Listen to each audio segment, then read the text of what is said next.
Hörmətli izləyicilər, hər vaxt xeyir olsun. Sizə Masazırda ikinci Arazdan Şok Marketdən bir 600-700 metr məsafədə yuxarıda 569 marşruta 100 metr məsafədə. Şəxsi belə tikilidir, 4 sot yarım torpaq sayəsində inşa edilib. Bax, bu evimizin görkəmidir, geniş həyət bacası. Bu da yan tərəfində görsədim, hörmətli izləyicilər. Evin bu yan tərəfi də gördünüz, hamısı boş yerlərdir. Bax, bura belə həyət yanı sahəsidir. Kürsülüdür, şəxsi tikilidir. Qoşadaşla tikilib. Giriş hissədir, bax belə, giriş hissədə sağ tərəfdə mətbəxdir. Hörmətli izləyicilər, gördüyünüz bütün evdə əşyalar qalacaq, elektronik xaric. Elektronika çıxarılacaq. Birinci mərtəbənin sanuzil hissəsidir. Bax, burada belə bir pilləkənin altıdır. Kladovkadır yığılıb. İkinci mərtəbədə də 3 yataq otağıdır.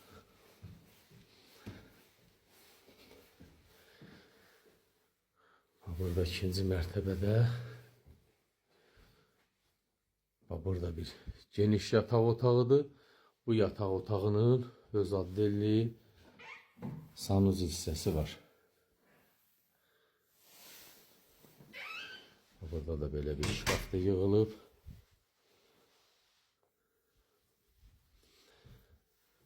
Hörmətli izləyicilər, bura yuxarı mərtəbənin sanuzil hissəsidir.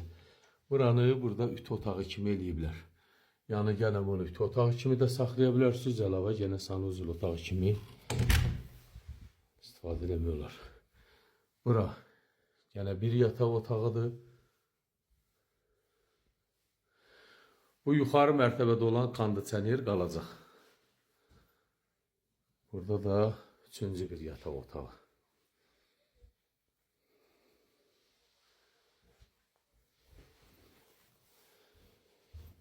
Qonaq otağını da görsədim sizə.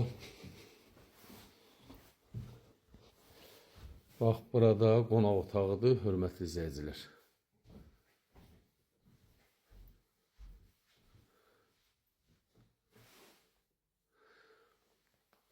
Burada da yenə dediyim kimi əşyalar qalacaq, elektronika xaric, elektronika götürüləcək. Bu həyətyanı sayəsini bir də sizə görsədim, hörmətli izləyicilər. Orada həyətyanı sayədə əlavə, burada hörmətli izləyicilər, bu həyətyanı sayədə görürsünüz, burada bütün xəttləri çəkilib, burada yay mətbəxi kimi bu şüşələri də alınıb. Buradan belə şüşə ilə bağlanılacaq, cam balkon kimi, yay mətbəxi kimi belə istifadə olunmağa. Hörmətli izləyicilər, həyət evimiz Masazırda, ikinci Arazdan 600-700 metr yuxarıda, 569 marşruta 100 metr məsafədə. Şəxsi tikilidir, 4 sot yarım torpaq sayəsində inşa edilib. Evin sayəsi haradasa 150-160 kvadrat var. Sənəd paket kupçadır. Qiymət 160 min manat. Real müştərilər buyurun zəng vurun. Diqqətcə görə çox sağ olun.